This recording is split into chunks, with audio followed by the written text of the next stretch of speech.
કે જ્યાં બ્લેકઆઉટ અને મોકડ્રીલની તૈયારીઓ અંગે મનપા કમિશનરે TV9 સાથે ખાસ વાતચીત કરી હતી। જિલ્લામાં એક જગ્યા પર મોકડ્રીલનું આયોજન કરાયું હોવાની માહિતી આપી લોકોને અપીલ કરી છે કે સરકારની તંત્રની મળતી સૂચનાઓ પાલન કરે। રાજ્ય સરકાર અને કેન્દ્ર સરકારની સૂચનાઓ છે તેના પ્રમાણે મોકડ્રીલ અને બ્લેકઆઉટ અંગેની કામગીરી થઈ ગઈ છે। જે નવી સૂચનાઓ આવશે તેનો પણ અમલ કરવાનું મનપા કમિશનરે જણાવ્યું છે। जम्मू काश्मीर आतंकवादी घटना बाद भारतीय सेनाए आज जयरे गईकाल रात्रे मूडी रात्रे एयर स्ट्राइक कर चूक्या है त्यारे आवनारा समयनी अंदर खास करीने गुजरात सरकार और भारत सरकार प्रजानी लोकोनी सावचेती रहे लोकोनी सुरक्षा रहे तेने लईने अनेक पगला लई रही है।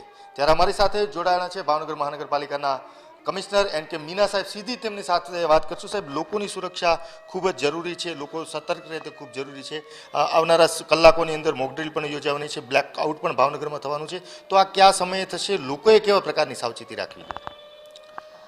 जेम આપણને અત્યારે ભારત સરકાર અને ગુજરાત સરકારના તંત્ર દ્વારા સ્પષ્ટ સૂચના છે કે શહેરમાં જે લોકેશન્સ ભારત સરકાર દ્વારા નક્કી કરવામાં આવેલા છે એમાં આપણું ભાવનગર કોર્પોરેશન પણ છે। તો સુરક્ષા અને સિવિલ ડિફેન્સમાં એક સાવચેતીના ભાગરૂપે આજે સાંજે 7:30 થી 8:15 સુધીનો જે અડધો કલાકનો સમય છે એમાં બ્લેકઆઉટ એટલે કે આપણે ઘરની તમામ લાઇટો જે બહારની લાઇટો છે બધી એમાં કે ભાઈ શહેર આપણને વિઝિબલ નહીં થાય કોઈપણ બહારના વ્યક્તિને એક ભાઈ બીજી સેટેલાઇટથી કે એનાથી। તો એના અમુક પાસાઓ છે પણ આપણે માટે કે જે પણ પબ્લિક ટ્રાન્સપોર્ટ છે કે રોડ ઉપર વ્હીકલ્સ છે કે બધું ભાઈ અડધા કલાક માટે આપણે કે બ્લેકઆઉટ સરકાર તરફથી જે ઇન્સ્ટ્રક્શન છે ને એના પ્રમાણે પાળવીએ તો એ આપણી તમામની સેફટીના માટે અને તમામને એક રેગ્યુલર પ્રેક્ટિસ થાય એના માટે એ સૂચના આવેલી છે। સાહેબ, જિલ્લા વહીવટીતંત્ર દ્વારા એક મોકડ્રીલ પણ શહેરની બહાર રાખવામાં આવ્યું છે। આવનારા સમયમાં લોકોને વધારે સાવચેત રહે, લોકોને વધારે ખબર પડે એ પ્રકારનું કોઈ મોકડ્રીલનું આયોજન થશે ખરું શહેર માટે? એ અત્યારે સરકારની સૂચના છે કે જિલ્લામાં એક જ જગ્યામાં એ પ્રકારની મોકડ્રીલ કરવામાં આવે, પછી પરિસ્થિતિ અને જરૂરિયાતને પ્રમાણે તંત્ર સાથે અમે નક્કી કરીશું કે બીજી કોઈ જગ્યાએ કરવાની જરૂરિયાત છે કે કેમ।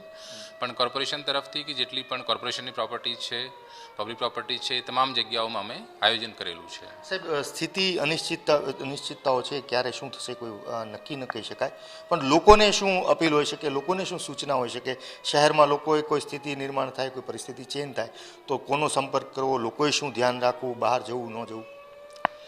અત્યારની પરિસ્થિતિ જોતાં કે આપણો જે સમગ્ર દેશનો સુરક્ષા તંત્ર છે આપણે જે અત્યારે જે સિચ્યુએશન છે, અત્યારે જે માહિતી છે કે તમામ જે ડિફેન્સ સિસ્ટમ છે કન્ટ્રીનો એ એક્ટિવ છે એટલે એ પ્રકારની વસ્તુ અત્યારે આપણા માટે પરેશાનીનો મુદ્દો નથી કે ભાઈ બીજો શું થશે। બટ એઝ એ સાવચેતીના ભાગરૂપે અમારા માટે ઇન્સ્ટ્રક્શન છે કે જેટલી પણ ફેસિલિટીઝ છે બધી એક્ટિવેટ થઈને કોઈ પણ સિચ્યુએશનને દૂર કરવા માટે કોઈ પણ ઇસ્યુ થાય તો આપણે ક્યાં ક્યાં લોકોને પેલા શેલ્ટર હાઉસ કે પેલા મેડિકલ ફેસિલિટીઝ માટે તો એ બધું તંત્ર અમે અત્યારે બધાની પ્રિપરેશન કરીએ છીએ।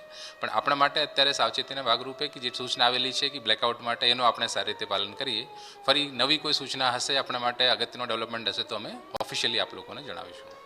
આ હતા ભાવનગર મહાનગરપાલિકાના કમિશનર સાહેબ NK મીના સાહેબ। તેમનું સ્પષ્ટ કહેવું છે કે અત્યાર સુધી જે સૂચના આપવામાં આવી છે સરકાર તરફથી, રાજ્ય સરકાર તરફથી, તે તમામ પ્રકારની સૂચનાઓનું ચુસ્તપણે પાલન થઈ રહ્યું છે। તમામ જો સ્થિતિ વિપરીત ઊભી થાય તો તેના માટેની આયોજન અને વ્યવસ્થા ઊભી કરવામાં આવી છે।